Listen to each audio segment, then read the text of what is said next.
அன்பர்களே, இப்போ நம்ம பார்த்துட்ருக்கிறது என்னென்னா, சென்னையிலிருந்து மதுரை செல்கின்ற வைகை எக்ஸ்பிரஸ் விரைவு ரயில், அதிவிரைவு ரயில் இன்றைக்கி பார்த்தீங்கன்னா ஈரோடு இதில் வந்திருக்கு 39221.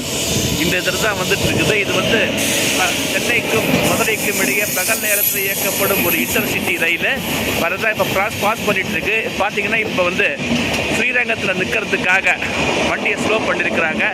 முதல்ல ஆரம்பித்த போது 4 ஸ்டாப் தான் இருந்தது. சென்னை, விழுப்புரம், விருதாச்சலம், திருச்சி, திண்டுக்கல். இப்போ பார்த்தீங்கன்னா நிறையா ஸ்டாப் கொடுத்துருக்குறாங்க. கடந்த செப்டம்பர் 16, 2023 அன்று ஸ்ரீரங்கத்திலையும் இதுக்கு ஸ்டாப்பிங் கொடுத்துருக்காங்க. ஏனெனில் பூலோக வைகுண்டம் எனப்படும் ஸ்ரீரங்கத்தில் உள்ள அரங்கநாத பெருமாளை தரிசிப்பதற்காக நாள்தோறும் மக்கள் பெருமளவு வருகின்றனர். அவர்களை பெருமாளை தரிசிக்கணுங்கிறதுக்காக இந்த ட்ரெயினுக்கு ஸ்டாப் கொடுத்துருக்காங்க. மேலும் ஸ்ரீரங்கத்தில் நிறையா போர்டிங், டிபோர்டிங் எல்லாம் இருக்குது. எனவே இந்த ட்ரெயினை பார்த்து உங்களுடைய கருத்துக்களை பதிவிடுங்கள்.